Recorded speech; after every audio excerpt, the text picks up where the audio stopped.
This is Marine Ghana News. I am Valerie Habert from Nigeria. On today's news, we're discussing on the latest events in Uganda. Uganda's main opposition party has said that the leader, Bobi Wine, was detained after returning from a trip abroad. The singer-turned-politician returned and arrived at Mumbere International Airport on Thursday morning after a tour of several countries, including South Africa. Later on Thursday, the police said that Bobi Wine was escorted by the security team from Mumbere International Airport to his home in Mumbere. Bobi Wine's supporters had planned to welcome him and follow him all the way home, a gathering which the police had banned and suspected as an illegal gathering. According to the police, this gathering will draw in criminal activities and pose a risk to motorists, bystanders, and other businesses in the area. About a month ago, the Uganda police had banned all rallies by the NUP due to public order problems.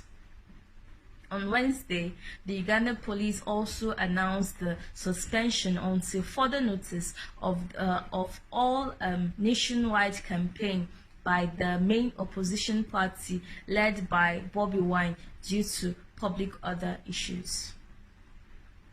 A traditional ruler in western Uganda had the triumphant return back to his region on Wednesday, 4 months after the treason charges against him were dropped.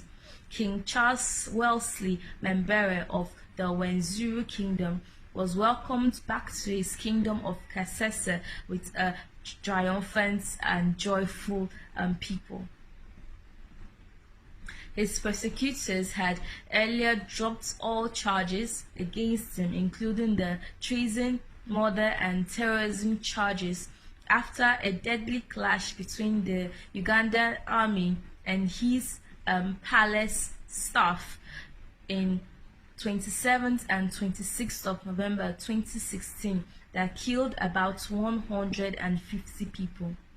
King Charles was later detained for 2 months and released in February, but he was banned from entering his kingdom. Ever since then, he had been living under house arrest in the outskirts of Kampala.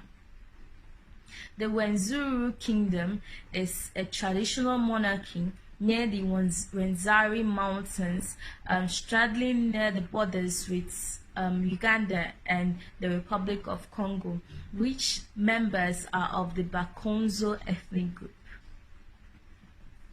The Uganda's refugee population are struggling to survive due to the several cuts in the humanitarian aid. Due to shortage of funds, the UN is forced to reduce the food rations from 70 to 30% and have to prioritize the most vulnerable. Uganda, which is a top refugee hosting country and hosts more refugees than any other countries in Africa, has about 1.5 million refugees and 32,000 asylum seekers. Most refugees in Uganda are now entering into petty trading. Some have to sell their belongings, while others are partaking in criminal activities in order to survive. About 70% of the refugees in Uganda are mothers who are willing to do anything to take care of their children. Recently, the Minister of Relief and Disaster Preparedness, Minister Hilary Onek, has said that Uganda is calling on the global community for support. The Uganda's Constitutional Court is preparing for the 3-day petition hearing against the anti-homosexuality law enacted in May.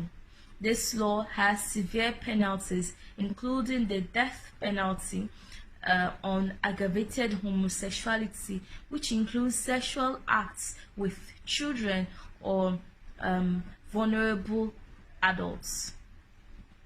According to the petitioners, this law violates the constitutional rights, including the rights of privacy, the rights of equality, the rights of non-discrimination, the rights of freedom of speech and the rights of association. According to reports, in this year alone, there have been about 300 abuses against the LGBTQ+ individuals, including beatings, torture, arrest, and forced outings based on their sexual orientation and gender identity. According to BBC, this case has been postponed to next Thursday, sourcing the petition's lawyers. This is Marin Ghana News, and I am Valerie Herbert from Nigeria.